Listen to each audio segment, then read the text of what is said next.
Assalamualaikum warahmatullahi wabarakatuh. Alhamdulillah wassalatu wassalamu ala rasulillah amma ba'd. Kaum muslimin yang semoga dirahmati Allah subhanahu wa ta'ala. Alhamdulillah kita sekarang berada di bulan yang mulia. Bulan Ramadan, bulan kesucian. Jemaah dimuliakan Allah subhanahu wa ta'ala. Ada sebuah hadis yang mengancam orang yang berpuasa tapi Allah tidak butuh kepada puasanya. Orang berpuasa, tapi Allah tidak butuh kepada puasanya.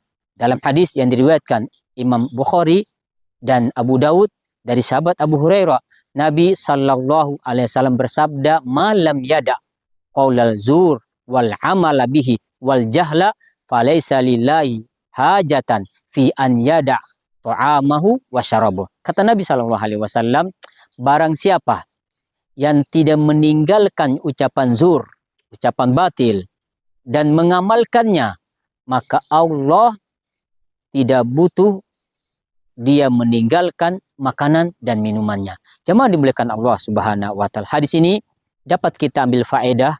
Yang pertama, bahwa hadis ini menunjukkan, sebagian para ulama mengatakan bahwasanya pembatal amal, pembatal puasa itu ada dua. Pembatal maknawi dan pembatal hakiki. Pembatal maknawi, ini dimaksud dalam hadis ini, yaitu seorang muslim berpuasa, menahan makan dan minum. Dia hanya menahan makan dan minum saja, tapi dia tidak menahan lisannya, tidak menahan anggota badannya dari perkara-perkara yang Allah haramkan, sehingga pahala puasanya habis. Pahala puasanya habis disebabkan karena perbuatan dosanya, sehingga yang batal adalah amal kebaikannya, pahalanya. Yang batal adalah pahalanya, bukan puasanya. Puasanya sah, tapi tidak bernilai di sisi Allah subhanahu wa ta'ala. Jemaah dimuliakan Allah subhanahu wa ta'ala. Yang kedua, faedah dari hadis ini menunjukkan tentang hikmah disyariatkan puasa. Tujuan disyariatkan puasa. Ya, kita tahu bahwa tujuan puasa bukan hanya menahan haus, menahan lapar dan minum.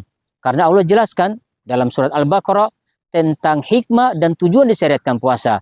Yaitu diantaranya mensucikan jiwa, membersihkan seorang muslim dari dosa-dosanya. Allah berfirman tentang tujuan disyariatkan puasa dalam surah Al-Baqarah ayat 183. Ya ayyuhalladzina amanu kutiba alaikumusiyam kama kutiba alal ladzina min qablikum la'allakum tattaqun. Wahai orang-orang beriman, diwajibkan atas kalian berpuasa sebagaimana diwajibkan atas umat-umat sebelum kalian. Apa tujuannya? Agar kalian menjadi orang yang bertakwa. Bertakwa jamaah artinya melaksanakan yang diperintahkan, melaksanakan yang wajib dan menjauhi yang haram. Bagaimana seorang bisa diterima puasanya sehingga dia meninggalkan perkara yang wajib dan melakukan perbuatan yang kemungkaran atau kemaksiatan. Maka berpuasa diantara tujuannya mensucikan jiwa dan menghapuskan dosa-dosa. Maka orang yang berpuasa jamaah hendaklah dia menjaga matanya dari melihat yang haram, menjaga lisannya dari berkata dusta, menjaga anggota badannya dari kemaksiatan. Karena Nabi mengatakan dalam hadis ini, barang siapa yang tidak meninggalkan ucapan zur, itu ucapan batil. Ucapan kebatilan ini kata para ulama, ucapan yang menyimpan dari kebatilan. Ya. Di antaranya berdusta, berbohong, menggunjing, mencela seseorang, bersumpah palsu, ya. Ini atau menggunjing, menggibah seseorang.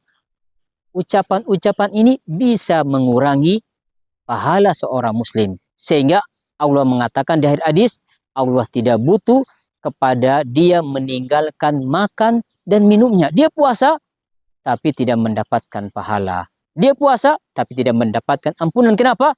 Karena dia tidak menjaga adab-adab dalam berpuasa dan syarat-syaratnya. Maka Nabi dalam hadis Ibnu Majah mengatakan, rubba so'imin laisa lahu min siyami illa juwal atas. Berapa banyak orang berpuasa hanya mendapatkan haus dan lapar. Nabi, ini ancaman.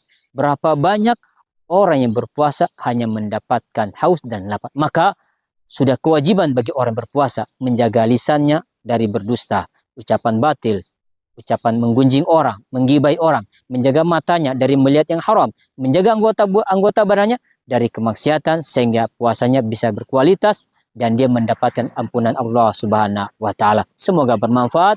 Wabillahi taufiq wal hidayah. Wassalamualaikum warahmatullahi wabarakatuh.